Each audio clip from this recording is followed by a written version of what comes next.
দেবহাটার কুলিয়া union বিএনপির নবনির্বাচিত সভাপতি শামীমের মোটর শোভাযাত্রা ও নেতাকর্মীদের সাথে মতবিনিময়।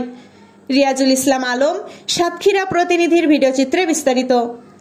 সাতক্ষীরা জেলার দেবহাটা কুলিয়া ইউনিয়ন বিএনপির নবনির্বাচিত সভাপতি হামিদুল হক শামীম ও নবনির্বাচিত সাধারণ সম্পাদক দেলোয়ার হোসেন বাবলুর মোটর শোভাযাত্রা ও নেতাকর্মীদের সাথে মতবিনিময় সভা অনুষ্ঠিত হয়েছে।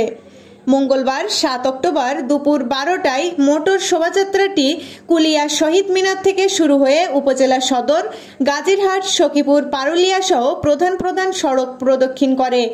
পরে কুলিয়া শহীদ মিনার চত্বরে শোভাযাত্রা শেষ সংক্ষিপ্ত সমাবেশ অনুষ্ঠিত হয়।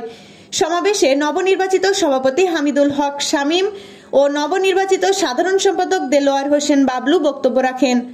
বক্তব্যে নেতৃবৃন্দ কুলিয়া ইউনিয়নকে মাদক মুক্ত, দালাল মুক্ত, সন্ত্রাসী মুক্ত ইউনিয়ন গড়ে তোলা ও বিএনপির প্রতিষ্ঠাতা শহীদ প্রেসিডেন্ট জিয়াউর রহমান, দেশনেত্রী বেগম খালেদা জিয়া ও ভারপ্রাপ্ত চেয়ারম্যান তারেক রহমানের আদর্শে দল পরিচালনা করার প্রত্যয় ব্যক্ত করেন।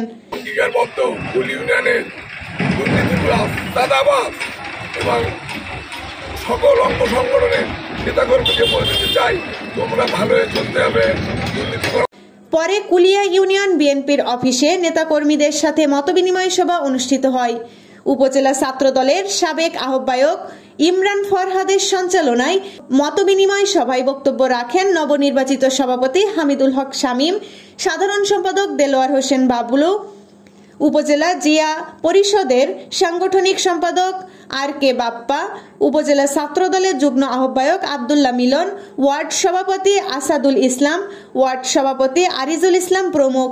সভায় নেতৃবৃন্দ দ্বিধাদ্বন্দ্ব ভুলে তৃণমূল পর্যায় থেকে সকলে একত্রে মিলে বিএনপিকে শক্তিশালী করার আহ্বান জানান।